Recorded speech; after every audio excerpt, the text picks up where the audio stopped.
குஜராத்தின் அகமதாபாத்தில் இருக்கக்கூடிய சர்தார் வல்லபாய் பட்டேல் விமான நிலையத்திலிருந்து டேக் ஆஃப் ஆன சில நிமிடங்களிலேயே ஏர் இந்தியாவினுடைய A171 என்ற விமானம் விபத்திற்குள்ளாகி இருக்கிறது. தொடர்ந்து அது தொடர்பான அண்மை செய்திகளை பார்த்து வருகிறோம். விவரங்களுக்கு இணைந்திருக்கிறார் எமது செய்தியாளர் ராஜேஷ், அவரிடம் பேசலாம். வணக்கம் ராஜேஷ், தற்போதைய அண்மை செய்தியை நம்ம பார்த்துட்டு வரோம். குஜராத்தோட அகமதாபாத்ல விமானம் விழுந்து நொறுங்கி இருக்கு.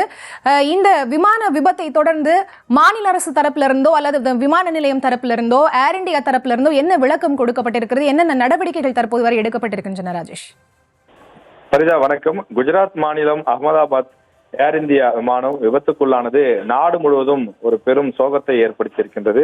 அகமதாபாத்திலிருந்து லண்டனுக்கு புறப்பட்ட விமானம், அதாவது சரியாக 1:20 மணிக்கு அந்த விமானம் புறப்பட்டதாக சொல்கின்றார்கள். விமானம் புறப்பட்ட சில நிமிடங்களிலேயே மேலே இருந்து கீழே விழுந்ததாக சொல்கிறார்கள். இந்த விபத்தில் கிட்டத்தட்ட ஒரு 130க்கும் மேற்பட்டோர் காயமடைந்திருப்பதாக சொல்கின்றார்கள்.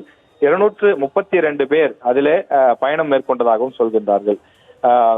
220 பேர் பயணிகள், 12 பேர் அந்த விமானத்திலே பணியாற்றக்கூடியவர்கள் என மொத்தமாக 232 பேர் அதில் பயணம் செய்ததாக சொல்லப்படுகின்றது.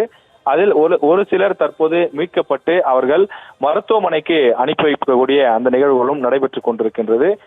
தொடர்ந்து அந்த விமான நிலையத்திலே அங்கிருந்து புறப்பட்டு சென்ற அந்த பயணிகளுடைய நிலை என்ன ஆனது என தொடர்ந்து அங்க இருக்கக்கூடியவர்கள், அவர்களுடைய உறவினர்கள் பதறி அடித்து விமான நிலையத்திற்கும் அதே போல அது சம்பந்தப்பட்ட நிறுவனங்களுக்கும் தொலைபேசி வாயிலாக தொடர்பு கொண்டிருக்கிறார்கள். விமான நிலையத்திலும் தற்போது பதற்றம் நீடிப்பதாக அங்கிருந்து வரக்கூடிய செய்திகள் தெரிவிக்கின்றன. காரணம், அவர்களை வழியனுப்பி விட்டு சென்ற உறவினர்கள் விமான நிலையத்தை அவர்களை முற்றுகையிட்டிருப்பதாகவும் சொல்கின்றார்கள். தொடர்ந்து விமான நிலையத்தின் அருகே மேதானி குடியிருப்பு பகுதியிலே இந்த விமானம் கீழே விழுந்ததாகவும் சொல்கின்றார்கள். விமான விபத்து நடந்த இடத்தில் கரும்புகை சூழ்ந்திருப்பதை நாம் திரையிலே காண்கின்றோம். அந்த விமானம் கீழே விழுந்து நொறுங்கிய இடத்திலே தீப்பற்றி எரியக்கூடிய அந்த காட்சியும் பார்க்கின்றோம். விமானத்தில் இருக்கக்கூடிய எரிபொருள் எல்லாம் பற்றி எரிந்து ஒரு பெரிய வெடிகுண்டு வெடித்தால் என்ன மாதிரியான ஒரு அசம்பாவிதம் ஏற்படுமோ அது போன்ற ஒரு மோசமான நிலை ஏற்பட்டிருப்பதாக அங்கிருந்து வரக்கூடிய செய்திகள் தெரிவிக்கின்றன. தகவல் அறிந்து உடனடியாக சம்பவ இடத்தில் 10க்கும் மேற்பட்ட ஃபயர் என்ஜின்கள், தீயணைப்பு துறை வாகனங்கள் தற்போது தீயை கட்டுக்குள் கொண்டு வருவதற்கான முயற்சியிலே அவர்கள் ஈடுபட்டிருக்கின்றார்கள்.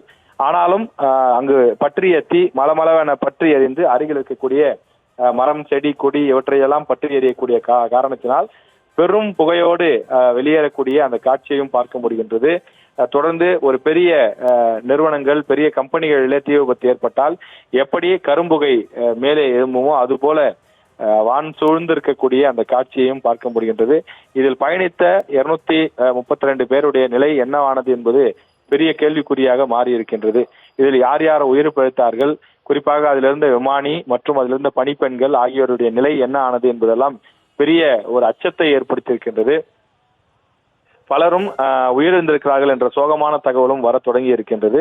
தொடர்ந்து அங்க இருக்கக்கூடிய பயணிகளை மீட்டு மருத்துவமனைக்கு அழைத்து செல்லக்கூடிய பணியும் ஒருபுறம் நடைபெற்றுக் கொண்டிருக்கிறது. ஏராளமான சுற்றுவட்டார பகுதியிலிருந்து ஏராளமான ஆம்புலன்ஸ் வாகனங்கள் அந்த சம்பவ இடத்திற்கு வரவழைக்கப்பட்டுள்ளது.